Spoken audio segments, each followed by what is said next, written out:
The horse stopped. That was the thing that broke Elias Lockhart, not the sight of her standing there in the middle of that sun-scorched road, not the way her dark hair had come loose from its pins and whipped across her face in the dry Kansas wind, not even the blood on her hands. It was the horse stopping, because Elias Lockhart's horse never stopped on this road, not for a rattlesnake, not for a fallen timber, not for the ghost of his brother that sometimes seemed to walk alongside the trail in the hours before dawn. He had ridden this stretch of hardpan between Caldwell and the Lockhart ranch exactly 114 times since he started counting, and his roan mare, Duchess, had never once broken stride. She broke stride that afternoon in late September of 1878, and Elias found himself staring down at a woman who looked like she had walked straight out of the jaws of something terrible. "Don't," the woman said, before he had spoken a single word. Her voice was even, controlled, the voice of someone who had trained themselves not to sound afraid even when every nerve in their body was screaming. "Don't ride past me. I know that look. I've seen it on a dozen men who decided I wasn't their problem." Elias Lockhart had been told he was not a man of impulse. His foreman said it. His father's lawyer said it. 3 different women in 3 different towns had said it like it was an accusation. He made calculated decisions. He weighed outcomes. He did not do things without reason. He swung down from Duchess and stood 6 feet from a woman he had never seen before in his life. And the thing that struck him hardest was not her bloodied hands, or the way her dress was torn at the shoulder seam, or even the bruise forming high on her cheekbone. It was her eyes. They were the darkest shade of brown he had ever seen on a human being, almost black in the afternoon light, and they held a defiance in them so absolute it made his chest do something he did not have words for. "What happened to you?" he asked. She looked at him for a long moment, measuring him the way a person measures a door they are not sure will hold. "My name is Theresa Chandler," she said, "and I have a very long answer to that question." She did not know, standing there on that road with the September heat pressing down on her and the distant sound of Caldwell fading behind her, that the man looking at her with those smoke-gray eyes was about to become the most important person she had ever met. She did not know his name yet. She did not know about his dark past, or the secrets he had buried so deep in the Texas dirt he thought they'd never surface. She did not know that the hidden motive behind her own desperate flight from Caldwell was about to collide with his world in ways that would force both of them into choices neither had anticipated. She only knew he had stopped. And on a day when everything had gone catastrophically wrong, that was enough to make her start talking. 3 weeks earlier, Theresa Chandler had arrived in Caldwell, Kansas, with a single leather trunk, $43 sewn into the hem of her second-best skirt, and a letter of introduction from the First Methodist Church of St. Louis, Missouri, that described her as a woman of steady character and notable industry. She was 26 years old. She had taught school in St. Louis for 4 years, survived the death of her mother and the subsequent remarriage of her father to a woman who made the family home feel like enemy territory, and she had answered an advertisement in a church bulletin seeking a schoolteacher for the settlement of Caldwell, which the bulletin had described as a growing and civilized community on the Kansas frontier. The bulletin had not mentioned Harlan Cross. Harlan Cross was the man who had placed the advertisement. He was also the man who owned the largest cattle operation within 40 miles of Caldwell, who employed nearly a third of the town's working men, and who had, in Theresa's first week in town, made it quietly clear to her that the teaching position came with an expectation that she would also consider becoming Mrs. Cross. He had delivered this information with the particular brand of courtly menace that powerful men in small towns had refined over generations, wrapped in smiles, threaded through with implication, dense with the unspoken threat of what happened to people in small places when they made powerful enemies. Theresa had said no, clearly, twice. The teaching contract had been withdrawn the following Monday. She had spent the subsequent 2 weeks looking for another position, writing letters, keeping what little money she had and sleeping in the room she'd rented above the mercantile from a widow named Mrs. Prout, who had the decency to charge her a rate she could still afford. She had made 2 friends in those 2 weeks, Clara Whitfield, who ran the post office counter, and a young man named Dix who swept the floors at the stable and who had a good heart and no useful information about anything. What she had not done was leave, because leaving meant going back to St. Louis, going back to her father's house with its new wife and its silent recriminations, and admitting that the frontier had beaten her. Theresa Chandler did not admit things like that easily. What she also had not done was understand the depth of what she'd stepped into. She had not understood, until the morning of September 22nd, 1878, that Harlan Cross did not simply intend to make her uncomfortable until she either left or relented. She had not understood that his hidden motive ran deeper than wanting a wife. She had not understood that the schoolteacher position was a mechanism, a way of bringing in women who had no local network, no family, no one to make noise if things went wrong. She understood it at 8 in the morning on September 22nd, when 2 of Cross's men showed up at Mrs. Prout's mercantile, with a piece of paper they claimed was a debt notice. That Theresa owed Cross for her initial travel expenses, which he had funded through the church arrangement, and told her she had until sundown to either settle the debt, which they had calculated at an absurd and fabricated sum she could not possibly pay, or come speak with Mr. Cross about an alternative arrangement. Mrs. Prout, God bless her, had looked those men in the eye and told them Theresa owed no such debt and they could take their paper and put it somewhere uncomfortable. But Mrs. Prout was 63 years old and alone, and Theresa had seen the fear in her eyes beneath the bravado, and she had not been willing to let the old woman carry her trouble. She had walked out of the mercantile on her own 2 feet, chin up, and she had gone to speak with the town's marshal, a man named Tibbet who had looked at her across his desk with the tired eyes of a man who very much wanted to keep his position, and had therefore developed a comprehensive policy of not involving himself in anything that touched Harlan Cross. She had left the marshal's office with nothing but the blood rising in her cheeks. She had walked 6 blocks back toward the mercantile, and then she had stopped in the middle of the street and made a decision. She was not going to sit in a room and wait for sundown. She was not going to go and speak with Harlan Cross about any alternative arrangement. She was going to walk out of Caldwell and find help somewhere else or die trying, which on reflection she recognized was perhaps overly dramatic, but the sentiment was genuine. She had gone back to her room, tied her $43 more firmly into her hem, taken her good wool traveling cloak and her small bag, said goodbye to Mrs. Prout, who had pressed a jar of pickled onions and a folded piece of cornbread into her hands with the grim tenderness of a woman sending someone into a battle, and she had walked south out of Caldwell on the main road. Cross's men had found her about 2 miles out. There were 3 of them. There had been a confrontation that involved more physical intimidation than Theresa had been prepared for, a struggle over her bag, a blow that caught her cheekbone when she had refused to be turned around, and a moment of absolute terror followed by the sound of one of the men's horses shying badly at something in the brush which had created just enough chaos for her to run. She had run and run and run, until her legs stopped working properly and she found herself standing in the middle of a sun-scorched road with blood on her hands from where she'd fallen twice on the rocky ground, her bag gone, her jar of pickled onions shattered somewhere behind her, and nothing but Kansas horizon in every direction.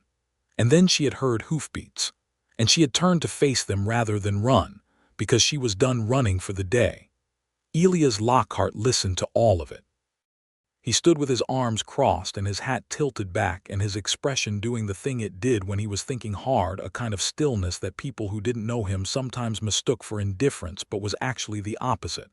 He was processing, he was deciding. When she finished, Theresa felt the silence stretch between them like a held breath. "Harlan Cross," Elias said finally. "You know him." "I know of him," he paused. "He's been trying to buy land adjacent to mine for 2 years." We have what you might call an unfriendly relationship. Theresa looked at him. So you have reason to help me. I have reason to be interested in what you know about his operation. He said it directly without apology. But that's not the only reason I stopped. What's the other reason? He looked at her for a moment with those gray eyes that gave very little away. You were standing in the middle of the road like you intended to stop the next thing that came through it by sheer force of will. I did intend that. I know, that's why I stopped. He turned to Duchess and untied the leather saddlebag. He pulled out a clean cloth and held it toward her. Put pressure on that cheek. The bruise is going to be considerable, but I don't think the bone is broken. Theresa took the cloth. You're a doctor. No, but I've seen enough broken faces to know the difference. He turned back to Duchess. My ranch is 4 miles south. You can clean up properly there, rest tonight, and I'll figure out the best way to handle Cross if you're willing to come. Theresa pressed the cloth to her cheek and studied the back of his head. You haven't told me your name. He paused, and she thought she saw something move through the line of his shoulders, some brief, involuntary thing. Elias Lockhart. She filed the name away. You're the son of the man who built the Lockhart ranch. He turned to look at her over his shoulder. You know me? I know of you. She used his own words back at him deliberately. Mrs. Prout mentioned the Lockhart name. She said old Daniel Lockhart built half this county. She paused. She also said his son came back from somewhere dark and wouldn't talk about where. The stillness in him deepened. Mrs. Prout talks a great deal. She does. Do I have reason to be concerned? He looked at her steadily. No. It was a single word, and it should not have been sufficient. She had just survived the active malice of a powerful man, been struck in the face by his employees, and was standing bleeding on a deserted road, considering climbing onto a horse with a stranger. She had every reason to demand more than a monosyllable. But the word came out of him without calculation, without the careful gloss of a man managing his presentation. It came out flat and certain the way a stone is certain, and Theresa Chandler, who had developed a very particular sensitivity to the difference between the truth and the shape of the truth, believed him. She walked to where Duchess stood. Can she carry two? She can. He put his foot in the stirrup and swung up, then reached a hand down. Theresa took it, and he pulled her up with a steadiness that suggested the kind of physical competence that came from years of hard work rather than performance, and she settled behind him on the saddle and held on. The ranch appeared in the gold late afternoon light like something that had been planted there generations ago and had simply grown, which in a sense it had. The main house was solidly built, sandstone and timber, one story with a deep covered porch that ran its full width. Behind it, the barn and outbuildings were in good repair.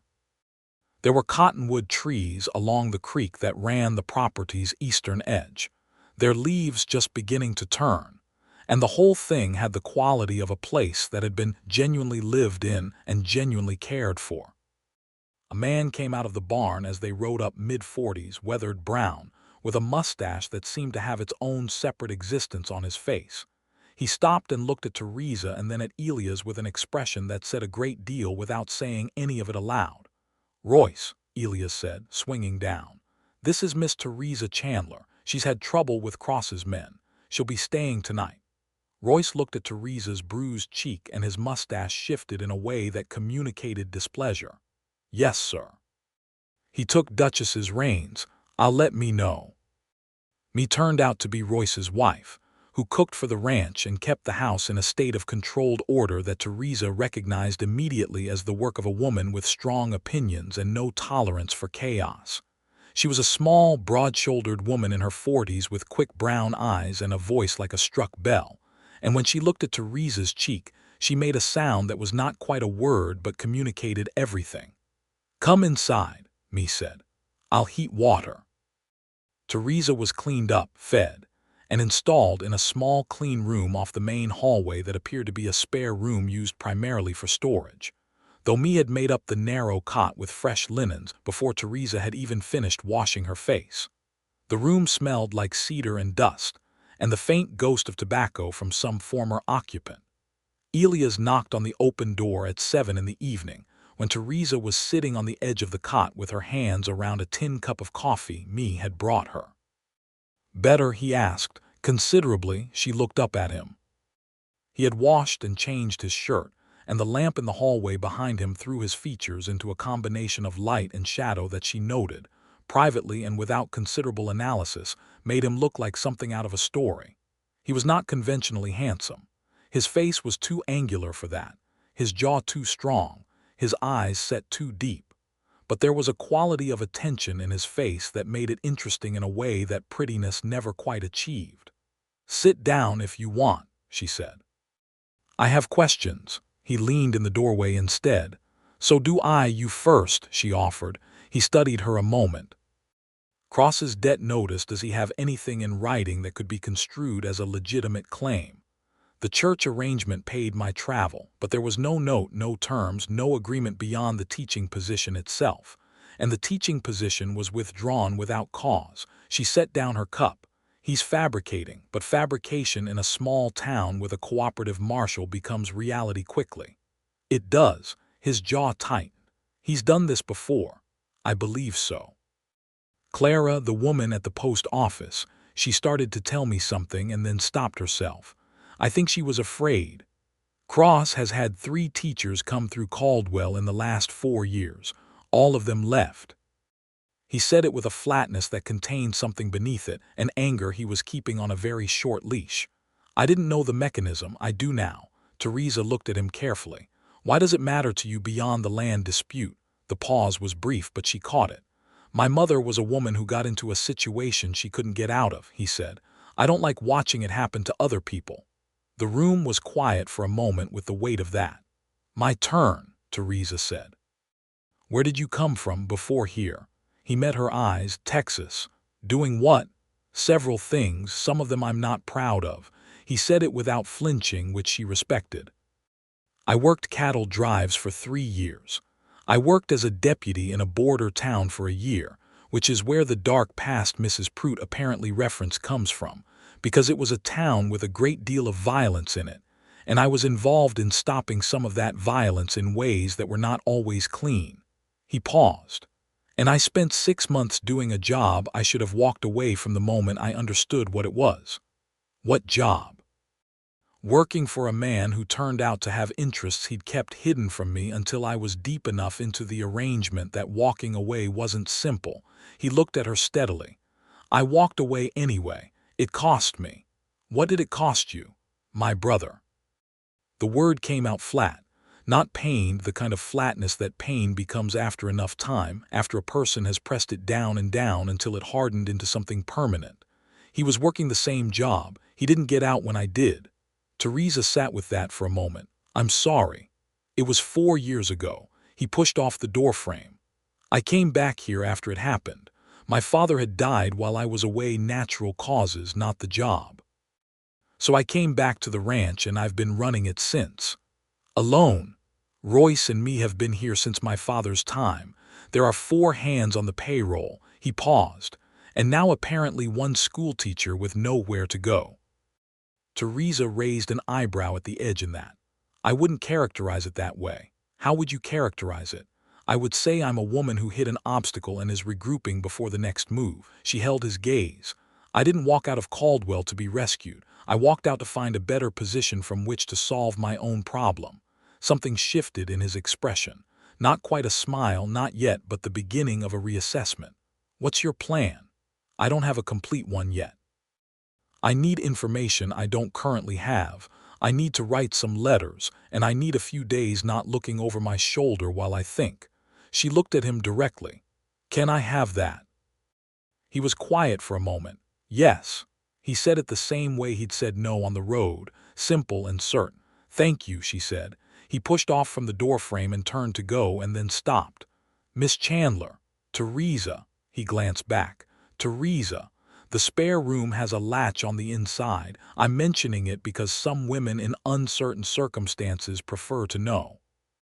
It was such a specific and considered thing to say that Theresa felt something move in her chest, a softening toward him that she noted and immediately proceeded to manage carefully, because she was not in a position to go soft on anything right now.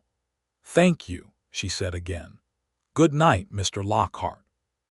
"Elias," he said, and walked down the hall.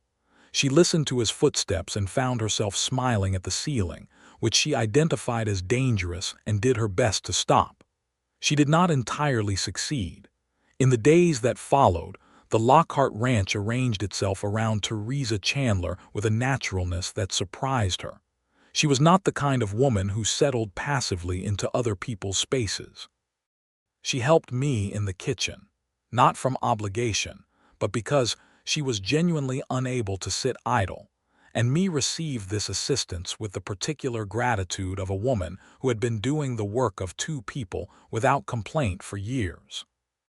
She helped Royce inventory the grain stores when she found him struggling with columns of figures he was embarrassed to admit gave him trouble, and she did it without making him feel embarrassed.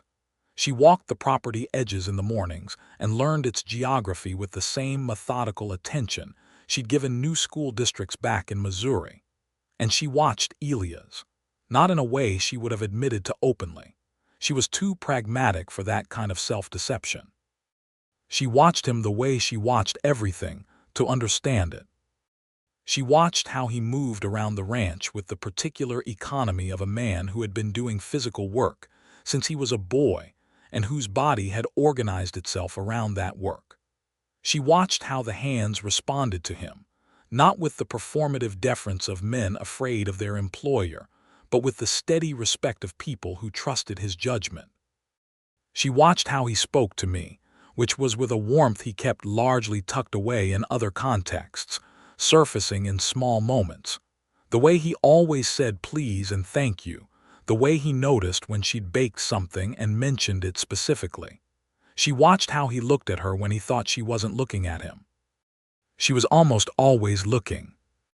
On the third morning, she found a writing desk in the parlor and asked me if she might use it. And me said of course and brought her paper and a pen and an inkwell. And Theresa spent 2 hours writing letters, one to Clara at the post office, asking very carefully worded questions about the previous teachers in Caldwell and whether any of them had left forwarding addresses, and one to a women's advocacy organization in Topeka she had heard of through the church network in St. Louis, explaining her situation in clear and precise terms and asking for advice and contacts. She wrote a third letter to a school board in Wichita she had identified from an old newspaper me had in her kitchen. She was sealing the third letter when Elias came in from the morning's work. He stopped in the doorway of the parlor. She had a recurring theory that doorways were his preferred operating position and looked at the letters in her hand. "Post rider comes through Tuesday," he said. "That's tomorrow." "Yes." He came into the room and sat in the chair across from her, pulling off his gloves. His hands were large and knuckle-scarred, the hands of a man who had hit things with them and held things with them and lost things through them. "I've been thinking about your situation." "So have I know." He turned one glove over in his hands. "I went into Caldwell yesterday afternoon." Theresa straightened. "You didn't tell me." "I didn't want to raise expectations before I knew what I was looking at." He met her eyes. "I spoke with a man named Gerald Hartley who practices law in Caldwell. He's not entirely in Cross's pocket. He's from Topeka originally, and he's got more fear of state law than he has loyalty to local power." "What did he say?" "Cross's debt claim is legally incoherent. There's no signed instrument, no formal accounting. He can make noise about it in town, but he can't enforce it legally unless you go before a magistrate, which Cross would avoid because it creates a record." Elias paused. "What he can do is make your life in Caldwell impossible through social and economic pressure. Landlords told not to rent to you, employers told not to hire you, that kind of thing." Theresa absorbed this. "So I can't go back. Not in any functional way. Not unless something changes about Cross's position." She was quiet for a moment. What could change his position? Elias set down his gloves. "Cross has been operating in a gray area for a long time because he's the largest economic force in the county. But that's only true within the county. The Santa Fe Railroad has survey teams working through this region. They're deciding where to route a spur line, and the land they choose becomes worth 10 times what it's worth now. Cross knows this. He's been buying up parcels and consolidating position for 3 years. And if someone were to raise the pattern of his conduct toward women in this arrangement to the railroad's attention, Theresa asked. Elias looked at her. That's a sophisticated thought. I'm a sophisticated woman. She leaned forward. The railroad wouldn't want the story. A land deal that comes with the liability of a predatory operator who's been trapping women in false debt arrangements. That's exactly the kind of thing that attracts journalists and church organizations and very unpleasant attention. It would need documentation, something more concrete than one woman's account. I've written to Clara asking about the previous teachers. If even one of them is willing to add their voice to it, it becomes harder to dismiss. Elias studied her with an expression she was beginning to learn, the one where he was revising his understanding of something. You thought this through. I've been thinking it through since I left St. Louis. I knew Cross would be the problem the first week. She sat back. I just needed resources and time, both of which you've given me. I have a personal stake, he reminded her.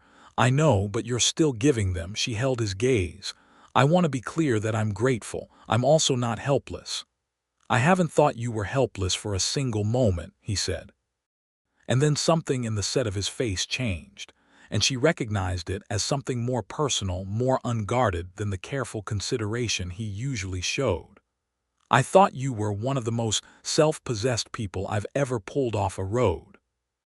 Theresa felt heat move through her chest that had nothing to do with the morning sun coming through the parlor windows. She managed to hold his gaze steadily. That's a very specific compliment. I'm a specific person. I've noticed. She looked down at her letters and then back up at him. Elias. Yes. What is it you're actually hoping for with all of this? You have a land dispute with Cross that predates me. You have enough resources to handle it through your own means. Why did you really stop on that road? The silence between them stretched, and she could see him deciding something, whether to give her the comfortable answer or the real one. She waited because she had learned in 3 days that Elias Lockhart always eventually chose the real one. Because I've ridden that road 100 times and never stopped for anyone, he said. And when I saw you standing there, I stopped before I'd thought about it, which is not something I do. He paused. I'm still not sure what that means. Theresa looked at him for a long moment. I think it means you should probably find out, she said quietly. The letter from Clara arrived on a Thursday, 10 days after Theresa had sent hers. It came via the post rider on the Tuesday run and then sat another 2 days because Royce had forgotten to bring the mail in from the box at the road. And by the time Theresa finally held it in her hands, she had nearly worn a path in the parlor floor with her waiting. She read it twice at the desk and then went to find Elias. He was in the far pasture checking fence lines with one of his hands, a young man named Will who had the kind of open, uncomplicated face that reminded Theresa of her younger students back in Missouri. She walked out to them because she had been walking the property for 10 days now, and she knew the terrain well enough. I found 2 of them, she said without preamble when she was close enough. The first teacher was a woman named Agnes Hallbrook who left Caldwell for her sister's home in Abilene. The second was a widow named Frances Dent who's currently in Lawrence. She held out the letter. Both of them received the same debt notice from Cross. Both of them left because they had no support and no recourse. Elias took the letter and read it. Will discreetly found something to do with the fence post he was holding. Frances Dent is in Lawrence, Elias said, which is where the state legislature is, and where the state correspondent for the Kansas Daily Commonwealth is based. Theresa watched his face.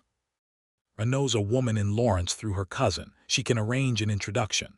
Elias folded the letter and held it for a moment. This is going somewhere specific. Yes, Theresa crossed her arms. I want to expose what Cross has been doing, formally, through a journalist and through the State Women's Advocacy Network. I want to put his conduct into the public record before the railroad survey concludes, which Hartley the lawyer told you was likely by the end of October. That's 3 weeks. I know.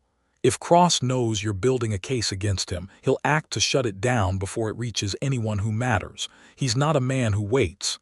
I know that too. She met his eyes. Which is why I'm not going to Caldwell to do any of this.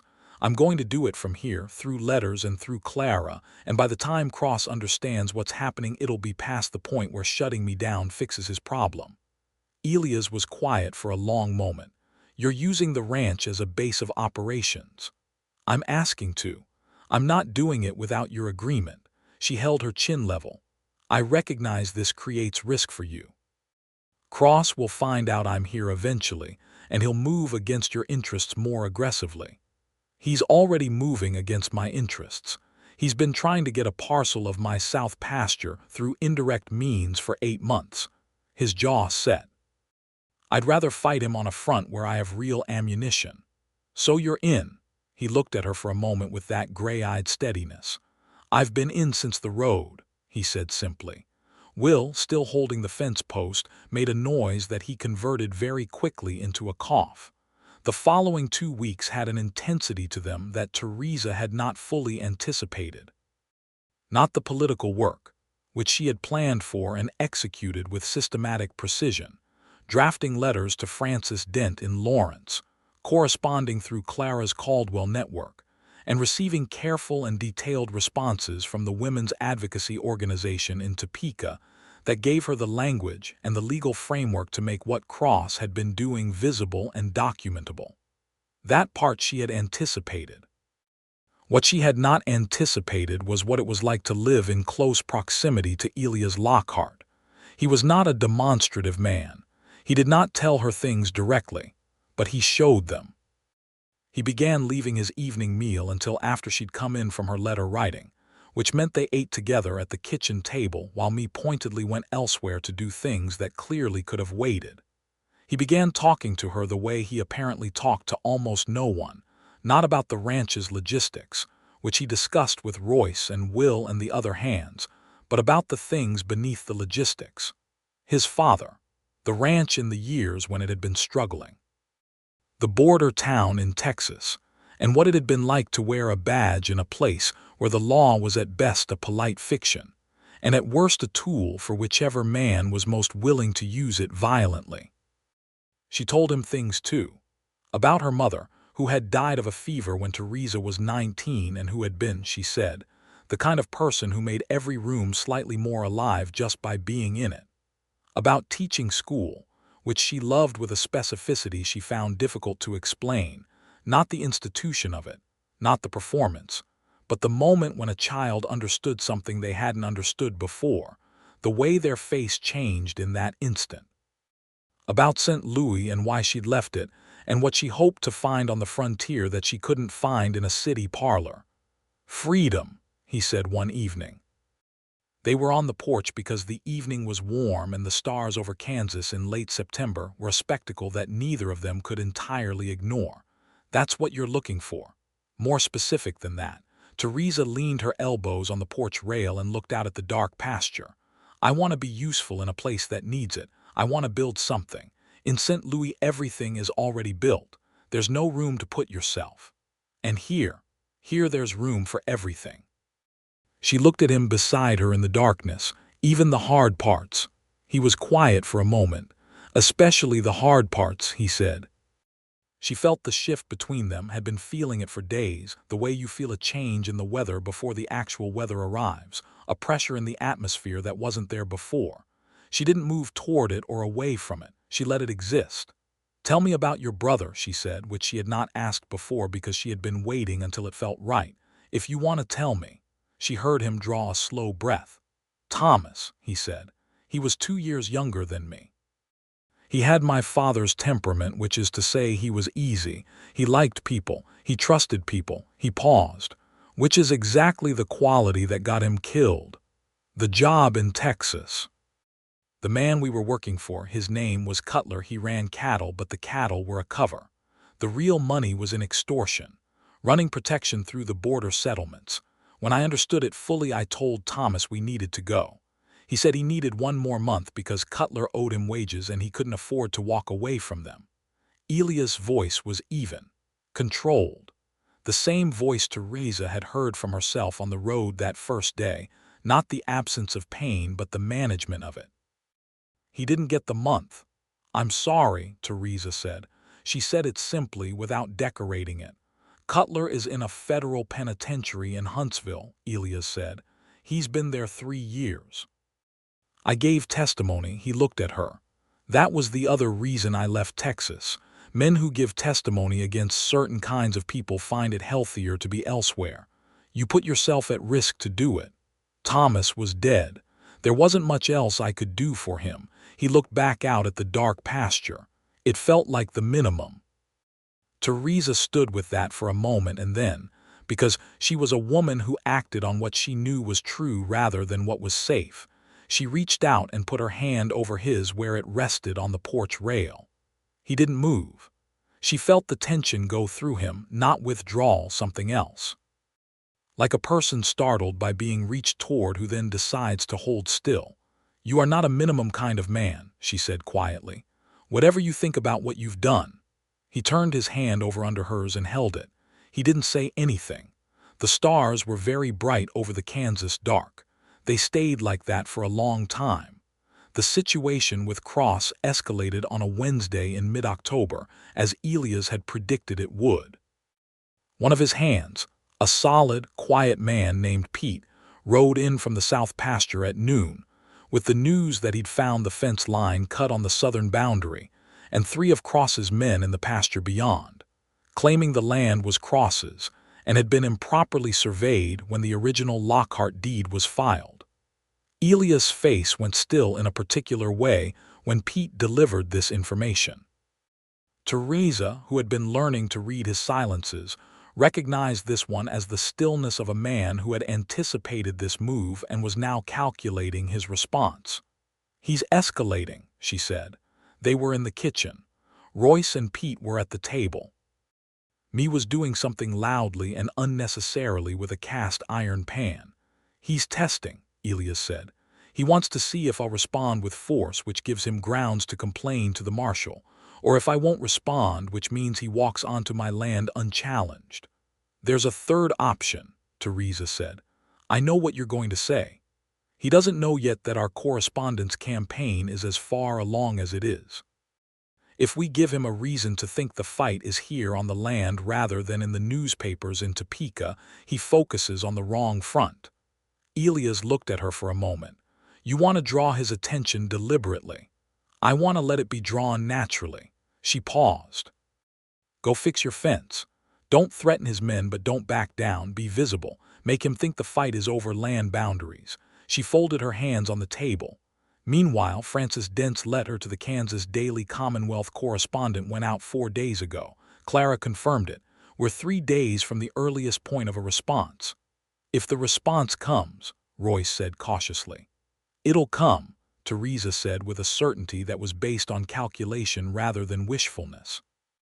We gave them 3 women, their accounts, specific dates and locations, and a connection to a railroad land consolidation story. That's not one woman with a grievance. That's an investigation. The room was quiet. You've done this before, Me said from her position by the stove. Theresa glanced at her. Done what? Organized people who'd been wronged into a thing that could fight back. Me looked at her with those quick dark eyes. This isn't the first time. Theresa paused. There was a situation in St. Louis, a school board that was systematically underpaying its female teachers while using the discrepancy to fund board member bonuses. I gathered testimony. I drafted a formal complaint. I found a sympathetic newspaper. She paused. The board chair was removed. The pay structure was revised. Me looked at Elias. Where exactly did you find this woman?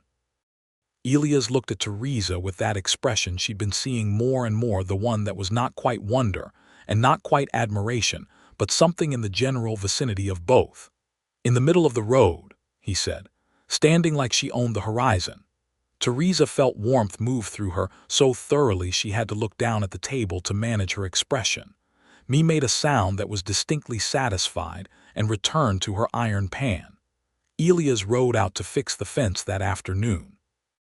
He came back in the evening, with the news that Cross's men had gone after an hour of staring at each other across a property line, and that the fence was back up and reinforced. That night, standing on the porch again in the dark that had become their space, Theresa felt the thing between them shift into something more immediate than it had been. "When this is resolved," Elias said carefully, staring out at the dark, "what are you planning to do?" The question had more layers than its surface. She heard all of them. "I'll have cleared my name of the debt fabrication, which means I can work again. The Wichita School Board letter came back. There's a position available in January." She paused. "That's what I've been planning. Wichita is 30 miles east." "Yes." The silence stretched. "I'd prefer," he said, and then stopped. "You'd prefer what?" He turned to look at her, and the lamplight from the house touched the angles of his face and made his gray eyes look very dark. "I'd prefer that you stayed here," he said. The directness of it took her breath for a moment. "Elias." "I know that's not a complete thought," he said. "I'm not a man who does this gracefully, but I know what I feel when I'm with you, and I know it is not something I've felt before. I know that the ranch has felt different for the past 3 weeks than it's felt for 4 years, and that the difference is you." He paused. "I'm not asking you to give anything up.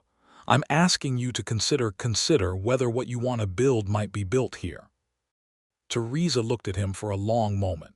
The stars were doing their Kansas thing behind his head. "You would need to ask me properly," she said finally. "I know." Something in his face eased, not relief exactly, but the ending of a very long-held tension. "I know that. Not yet. There's a situation to resolve first, and I don't want to complicate your ability to think clearly about it." "You don't think I can think clearly about it if you've said something direct?" "I think you're more than capable of thinking clearly about anything." He looked at her steadily. "I also think you deserve to make the decision from a position of freedom, not from a position of obligation to a man who housed you during a crisis." Theresa looked at him for a very long moment. "Elias Lockhart," she said slowly, "you are the most careful person I have ever encountered." "Is that good?" She took one deliberate step toward him. She reached up and put her palm flat against his jaw and looked at him from close range, close enough to see every line in his face and the exact shade of gray in his eyes and the particular way he went utterly still when she touched him. "Yes," she said, "it is. But I need you to know that I am not in this situation because I feel obligated to you. I'm in this situation because you stopped on that road and everything you've done since then has been honest and considered and good. And because talking to you feels like breathing to me, and the thought of leaving for Wichita in January is the most depressing thought I've had since my mother died." He covered her hand with his. "Then stay," he said simply. "Ask me properly," she said. "When the situation is resolved, ask me properly and I'll give you a proper answer." He turned his face slightly so his lips were briefly against her palm, just for a moment, the lightest contact, and she felt it through every nerve in her body. "I will," he said. On the 19th of October, 1878, the Kansas Daily Commonwealth ran a front-page story. The headline read, "Pattern of Predatory Practice. 3 Women Speak to Kansas Land Operators' Conduct." The correspondent, a man named Aldridge, had done thorough work. He had spoken with Francis Dent, had obtained corroboration from Agnes Holbrook through written statement, had spoken with Clara at the Caldwell post office, and had obtained background information on the railroad survey from sources in the land office that Theresa had not even suggested to him. The story named Harlan Cross explicitly and connected his pattern of behavior to the land consolidation effort with a clarity that left very little for interpretation. Theresa was sitting at the parlor desk when Elias came in holding the paper. He set it in front of her without a word and watched her read it. She read it twice. Then she set it down and pressed her hands flat on the desk and breathed slowly. "It's good," she said. "It's more than good." He sat down across from her. "The Topeka state representative for this district has already sent a message through Hartley. He wants to speak with you. And the railroad survey superintendent sent a message to Cross's lawyer last week, apparently asking for clarification on several property transactions. Hartley thinks Cross is aware that something is happening. He'll be angry, Theresa said. He'll be very angry. Elias leaned forward, elbows on his knees. Which is why I want you to stay inside the ranch boundaries for the next few days while this settles. Cross is the kind of man who reacts badly when he's been outmaneuvered, and I don't want you on that road alone. Theresa looked at him. Are you concerned for my safety? Significantly. No deflection, no pretense. I know what his men did to you on the road, and that was when he thought he was dealing with a woman who was isolated and without resources. Now he knows differently, and powerful men who are embarrassed tend to be less considered in their responses. She studied him. You're not going to tell me what to do. No, he held her gaze. I'm asking you, which is different, she considered. I'll stay inside the ranch boundaries for 3 days. After that, I need to go to Caldwell to speak with the state representative's contact there. I'll go with you. You don't have to. I know I don't have to. He looked at her with an expression that made the rest of the sentence unnecessary. She nodded. 3 days, she said. The 3 days passed with an intensity of feeling that neither of them talked about directly, but that permeated everything. They worked together, they ate together, they spent their evenings on the porch. They talked about the ranch and its future and what she thought Kansas would look like in 20 years. They talked about his father and what the ranch had meant to Daniel Lockhart and what it meant to Elias now. They talked about books. He had a shelf of them in the parlor, more than she'd expected, dog-eared and spine-cracked with real use.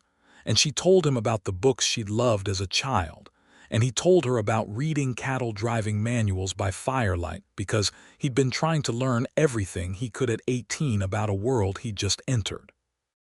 On the second evening, Royce came to the kitchen door with the news that Cross's lawyer had filed paperwork with the county seat disputing the Lockhart Southern Boundary Survey.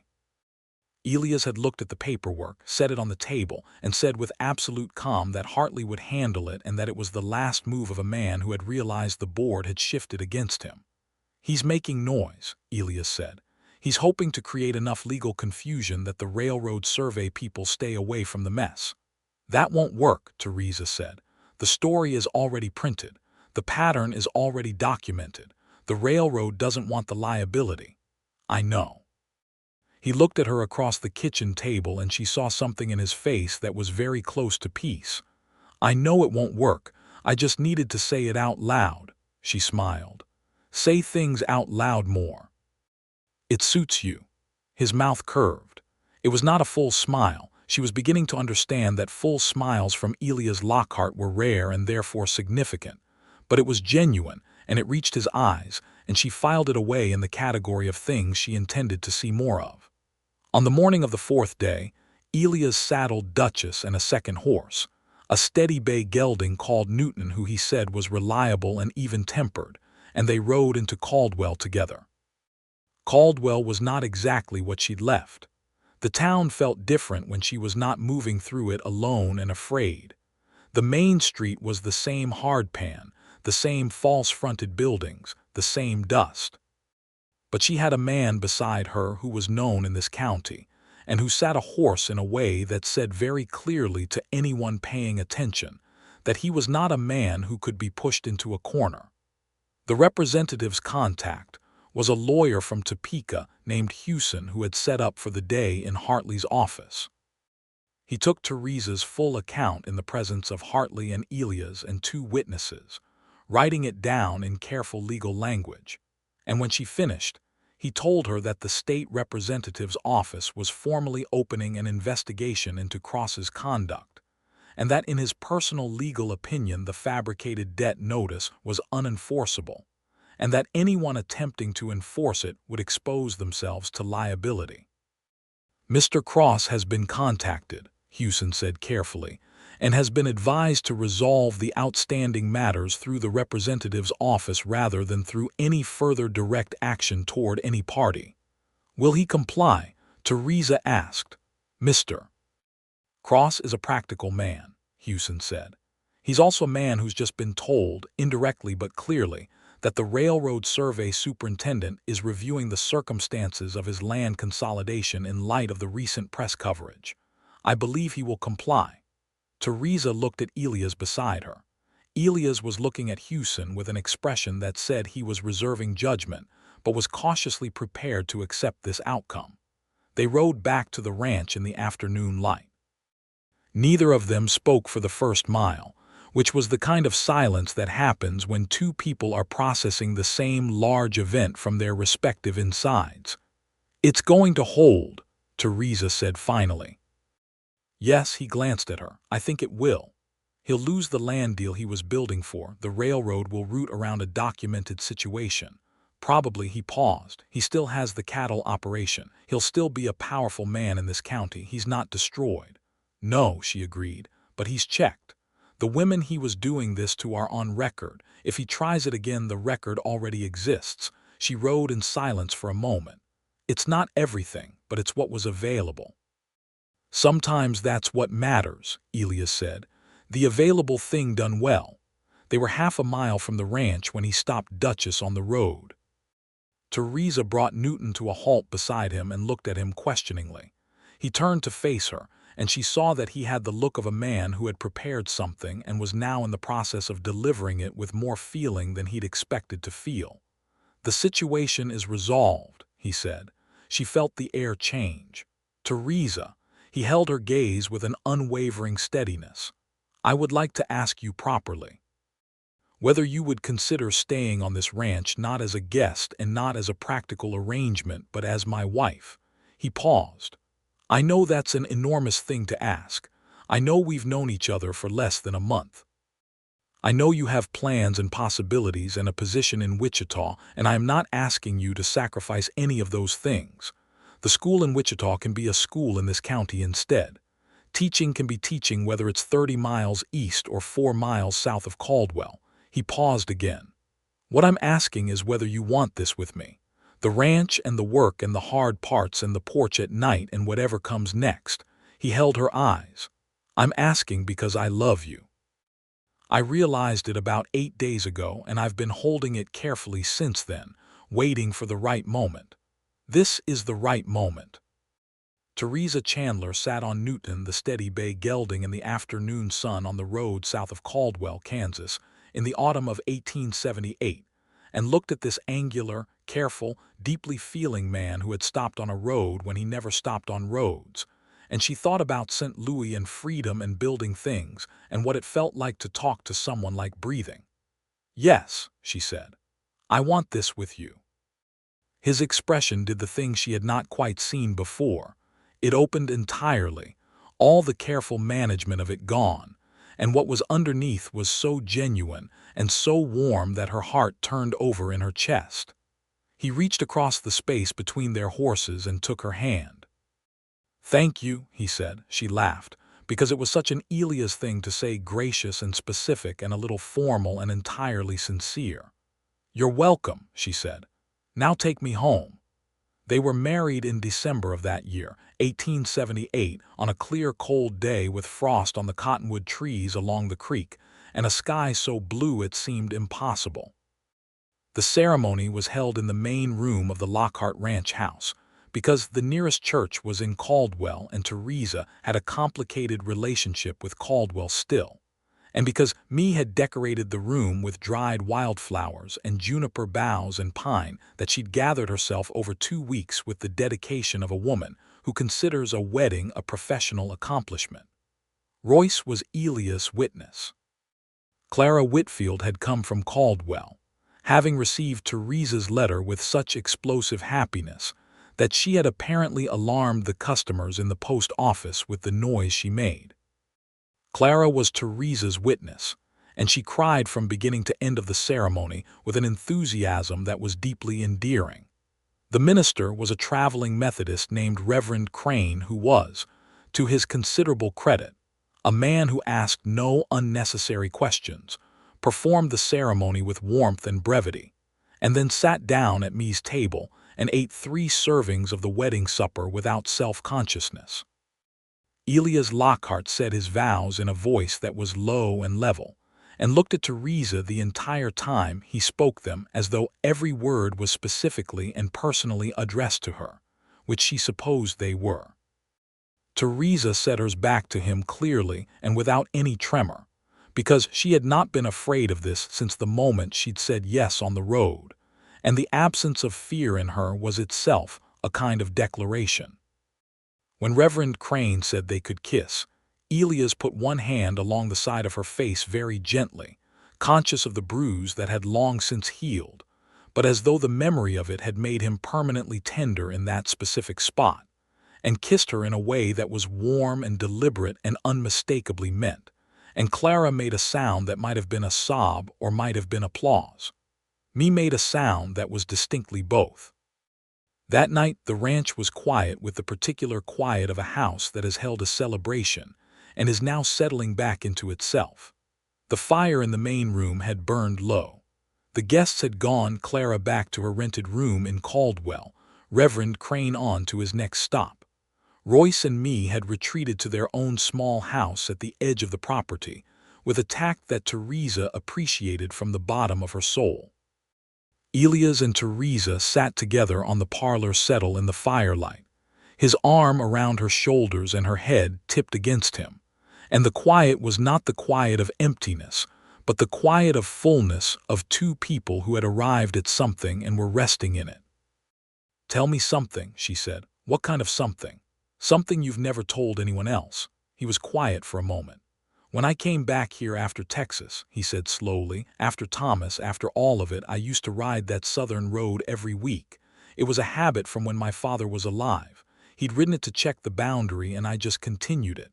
He paused. "I rode it because it was familiar, because when everything else was uncertain, at least I knew that road. I knew every rock and rise on it." Another pause. "I never stopped. There was nothing to stop for, but I kept riding it anyway." She felt the weight of that 4 years of riding a familiar road through grief and silence. "And then," she prompted. "And then there was something to stop for," he said simply. She tilted her head back to look up at him. He was looking at the fire, but he turned to meet her eyes, and what was in his face was very quiet and very certain and very full. "I'm glad Duchess stopped," she said. "So am I." He pressed his mouth to the top of her head. "So am I." The winter passed with the particular intensity of two people discovering each other in close quarters with nowhere else to be. The ranch contracted around them in the way ranches do in winter, the world shrinking to the house and the barn and the close circle of things that needed daily tending. They worked together and fought once, seriously, over something that was on the surface about the ranch accounts, but was underneath about Theresa feeling like her opinions were being received as suggestions rather than as the valid contributions of a partner. And Elias had listened to that with his head down, and then raised his eyes, and said she was right and he was sorry, and he meant both things completely. The fight cleared something between them, the way a hard rain clears the air, and after it they were better than they'd been before. By February she had formally accepted a position with the county school board, a one-room schoolhouse 4 miles east of the ranch that she would teach starting in March when the weather permitted.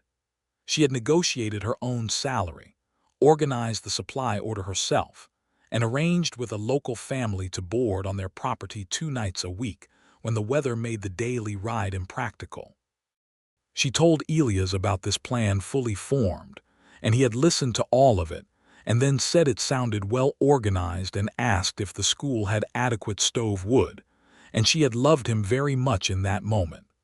She had also written a careful follow-up letter to Hewson, the Topeka lawyer, asking about the status of Cross's investigation. Hewson's response in March confirmed that Cross had settled with the state representative's office, that the railroad had declined to route through his consolidated land parcels, specifically citing the unresolved questions around his business practices, and that 2 of the previous teachers, Frances Dent and Agnes Holbrook, had received formal apologies and restitution for the fraudulent debt claims. Cross retained his cattle operation, but had lost the potential windfall of the railroad deal, which Hewson estimated would have been worth a significant portion of the county's total assessed value.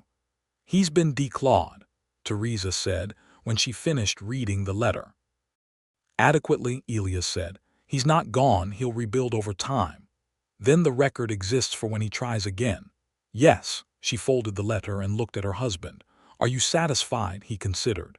"With the outcome of the situation, yes." He looked at her. "With my life generally, yes, considerably." "Considerably," she repeated. "It's an honest word," he said. "I love your honest words," she said. He was quiet for a moment and then, "I love you," he said. "Which I am, apparently still discovering new ways to be glad about." She crossed the parlor and kissed him, and the morning light through the window was bright and clean on the sandstone walls of the house his father had built. Spring came to the Lockhart ranch like a door opening. The creek rose with the snowmelt, and the cottonwoods leafed out in their particular pale spring green, and the cattle that had been wintered in the south pasture were let back to the full range, and Theresa began riding to the school 4 miles east with a regularity that established itself as part of the ranch's daily rhythm. She was a good teacher. She had always known she was, but knowing and doing are different things, and doing it here on the Kansas frontier with 15 students ranging in age from 6 to 16, in a single room with a stove that required constant adjustment and windows that had been cracked since before anyone could remember, was a different kind of good than it had been in St. Louis. Here she had to know everything mathematics through algebra, reading through literature, some natural science, some history. She had to keep a 16-year-old boy engaged while teaching a 6-year-old girl her letters, and she had to do it in the same room simultaneously. She found she was very good at it. She found she was something approaching excellent at it, and the realization pleased her. She told Elias about the students in the evenings. He listened carefully and asked specific questions, not polite questions, but the questions of a person who is genuinely interested in the answers. He knew the families most of the children came from. Many of them had been tenants or neighbors of the Lockhart ranch for years. He would offer background sometimes, a note about a family's situation that helped her understand why a child came to school hungry some days, or tired, or with the distracted look of someone carrying something they shouldn't be carrying at their age.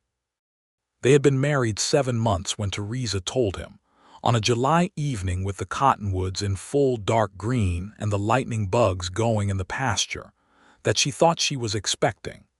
He was sitting on the porch steps and she was standing above him, and she said it plainly, in her Theresa Chandler way, because she had never learned to do anything other than directly.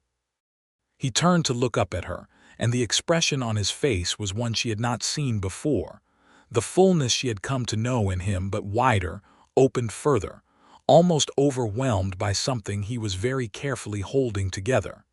He stood up. He held her face in both hands the way he had at the wedding ceremony, with that specific and perpetual gentleness for that particular spot, and he looked at her for a long moment without speaking. "Elias," she said, smiling. "Give me a moment," he said in a voice that was not quite even. She gave him the moment. "I am," he said finally, "more grateful for you than I know how to say." "You said something close to that already," she said gently. "I know," he kissed her forehead. "I may keep saying it. I'm counting on that," she said. The boy was born in March of 1880 in the bedroom of the Lockhart ranch house, on a day when the last of winter was still trying to hold on but failing. He was healthy and emphatic about his arrival, and had, from the first moment, a look of concentrated determination that me declared immediately was his mother's expression on a very small face. They named him Daniel Thomas Lockhart, Daniel for his grandfather, Thomas for the uncle who had not lived to see this, but who deserved to be remembered. Elias held his son for the first time in the rocking chair by the bedroom window with the early March light coming through and Theresa watching from the bed, too tired and too happy to move, and she saw on his face something that she could not name but that she thought might be healing, the particular kind of healing that doesn't erase what's gone but adds something to the side of the scale that makes carrying it possible. "Hello," he said to the baby, very quietly. "We've been waiting for you," me cried in the hallway. Royce, who was not given to crying, made a series of sounds in the kitchen that suggested he was doing something very vigorous with a pot. Clara Whitfield, who had come from Caldwell 3 days ago in anticipation of exactly this event with a basket full of flannel and preserves and several opinions about baby names, made a noise of pure triumph from the corner of the room. "Daniel Thomas," Clara said approvingly. "Good names. Strong names." Elias looked at Theresa over the baby's head. She smiled at him, exhausted and complete.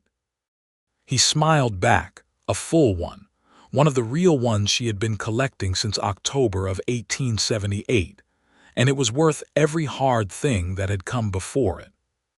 The school year ended in May, and Theresa took the summer away from teaching to be home with Daniel, though she continued writing. She had begun a correspondence with the women's organization in Topeka that had grown from the original legal matter into something more ongoing, a continuing conversation about the particular situation of women in frontier communities who found themselves isolated from institutional support. She had been asked twice now to write formally for the organization's newsletter, and she had done so under her full name, Theresa Lockhart, which she found gave her a pleasurable private satisfaction every time she wrote it. Elias ran the ranch through the summer with the steady competence she had come to understand was not merely skill but vocation. He loved this land with the same quality of feeling she brought to teaching, the same deep-root investment, and she thought they were well matched in this, two people who had found the thing they were meant to do and were doing it. In the fall, she went back to teaching. She took Daniel to school with her on the days Royce's wife, me, wasn't available to watch him, and the students, particularly the younger ones, adopted the baby with an enthusiasm that made classroom management interesting, but which also gave the older students unexpected practice in gentleness and responsibility.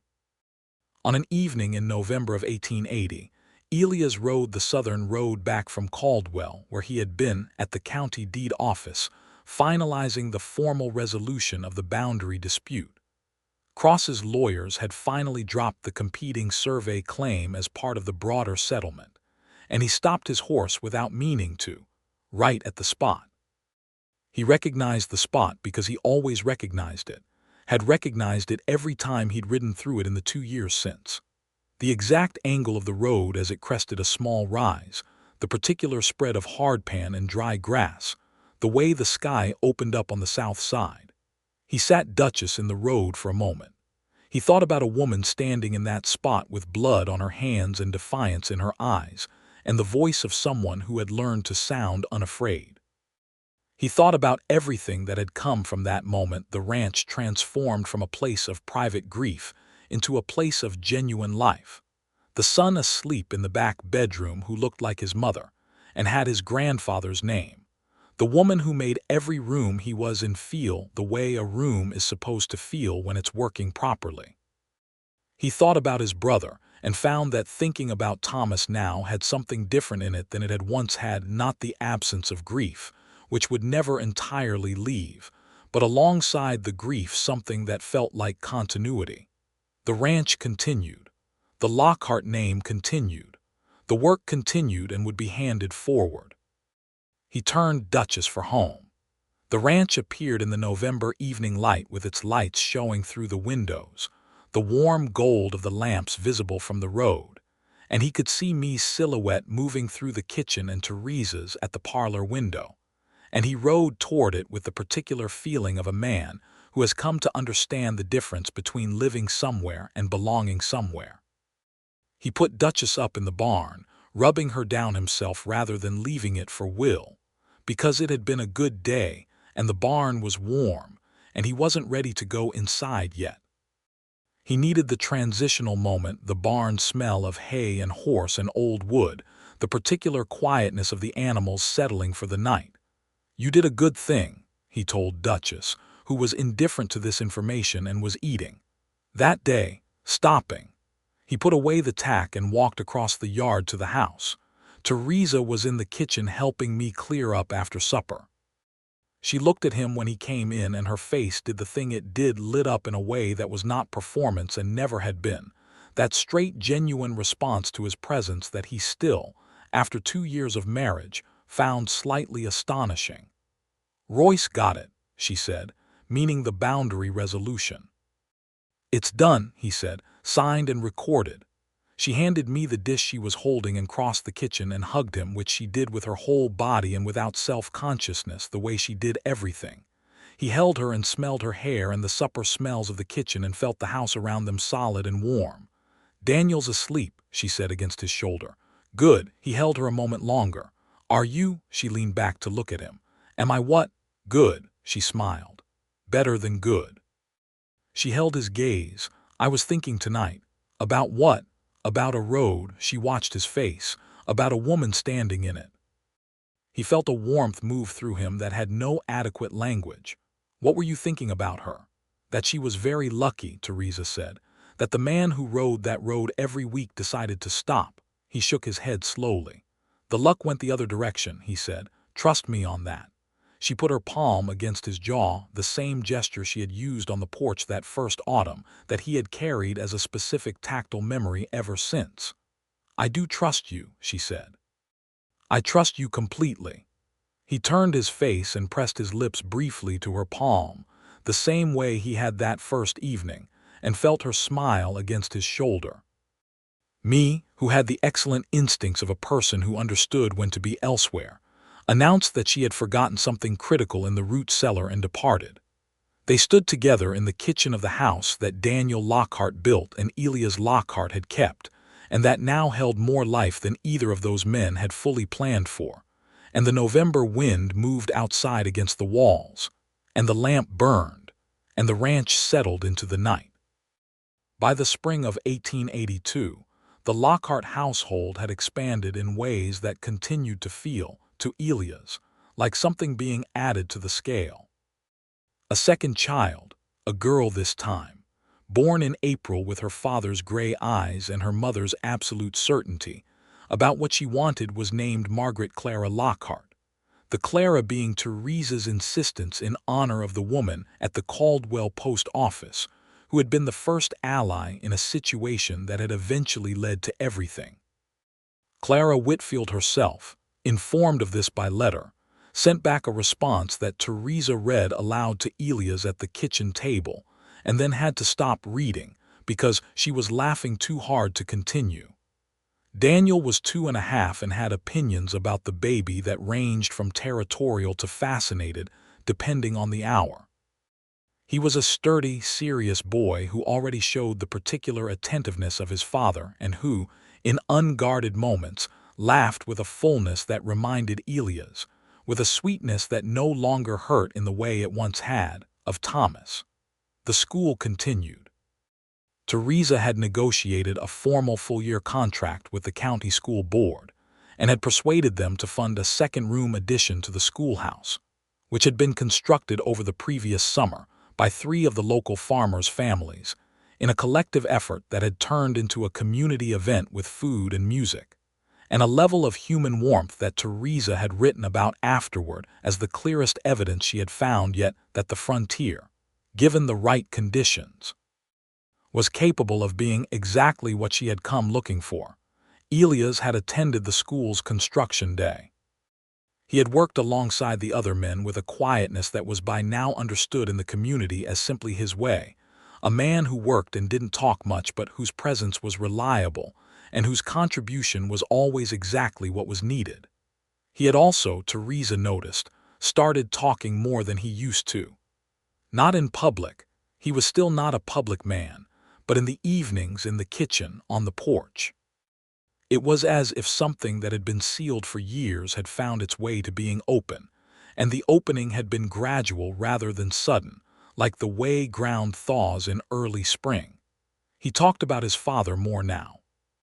About the early days of the ranch when it had been just Daniel Lockhart and one hand, and a vision that the land could be made into something permanent. He talked about Thomas sometimes, which had been the more difficult talking, but he did it now without the quality of something being held shut. He talked about Texas and the border town, and the thing he had done there that he was both not proud of and at the same time recognized as necessary.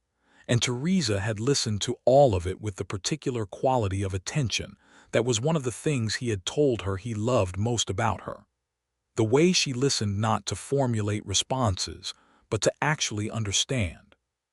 She had told him once, late in the evening after the children were asleep and the house was very quiet, "What you did in Texas giving testimony, leaving Cutler's operation when it was dangerous to leave, that's not a dark past. That's a complicated history. Everyone with any depth has one." "You make it sound simple," he said. "It's not simple," she said. "But it's not shameful. There's a difference." She'd looked at him with those dark eyes. "The shame isn't in what you had to do to survive and to eventually do right. The shame would have been in not doing it." He'd been quiet for a long time after that. "Where did you come from?" he'd said finally, echoing me from 2 years earlier, but differently. "St. Louis," she said. "By way of a road in Kansas." "By way of a road in Kansas," she agreed. In the summer of 1883, Harlan Cross sold his Caldwell cattle operation to a consortium of investors from Kansas City and retired to somewhere in Missouri. Theresa learned this from Clara, who wrote with the news and added a personal editorial assessment that was 4 sentences long and extremely frank. The state investigation had never resulted in criminal charges.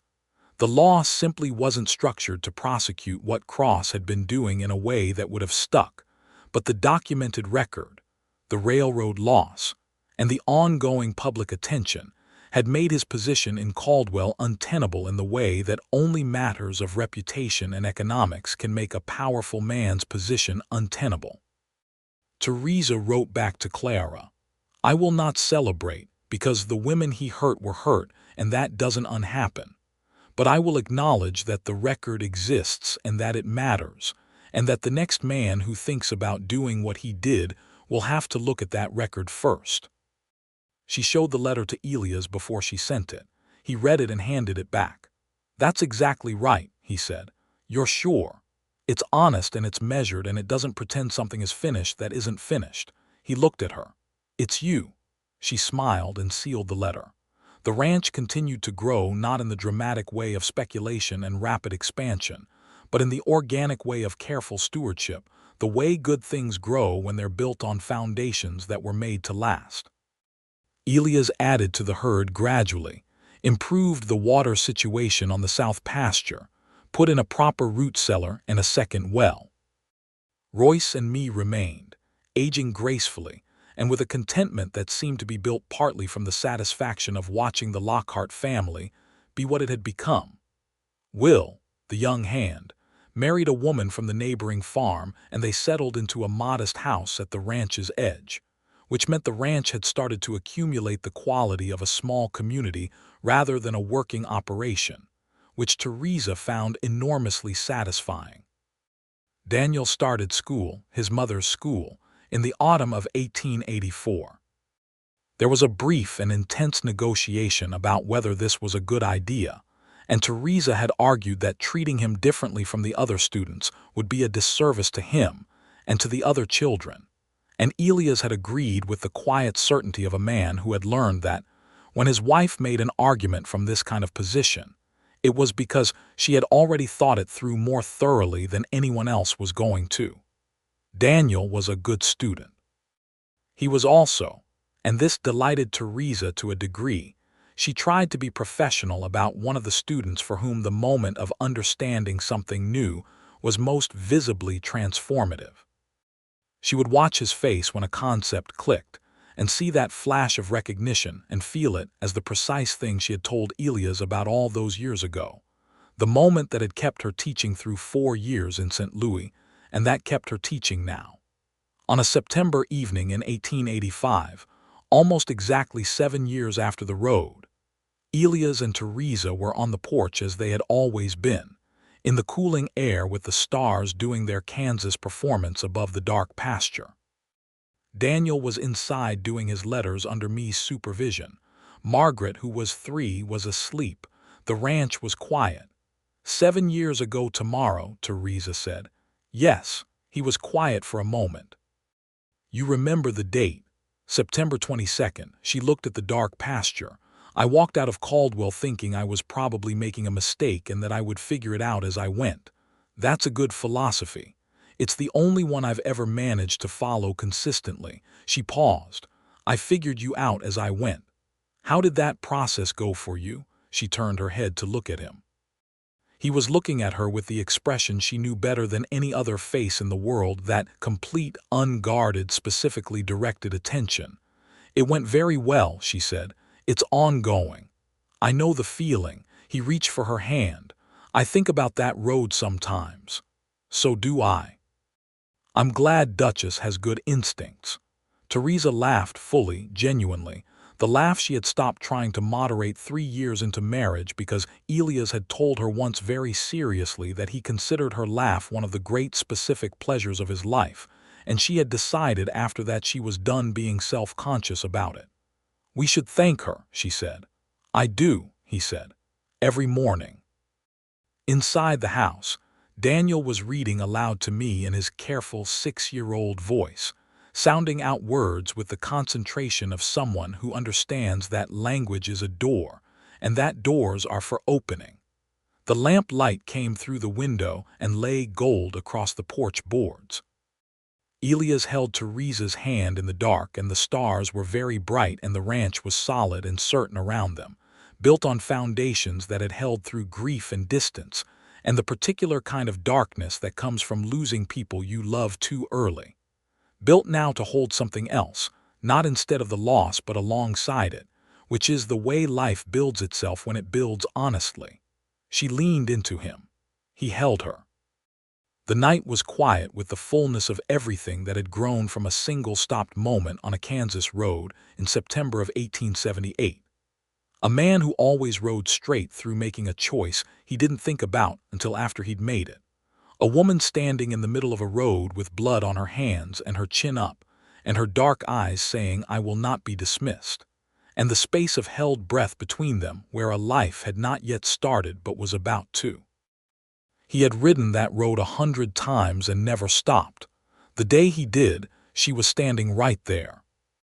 And everything that followed, the fight, the love, the children, the school, the seasons on the ranch, the slow accumulation of ordinary and extraordinary days, everything that followed was because of those two unremarkable and entirely remarkable facts, held together like the two halves of a single true thing. The Kansas stars burned above the dark pasture.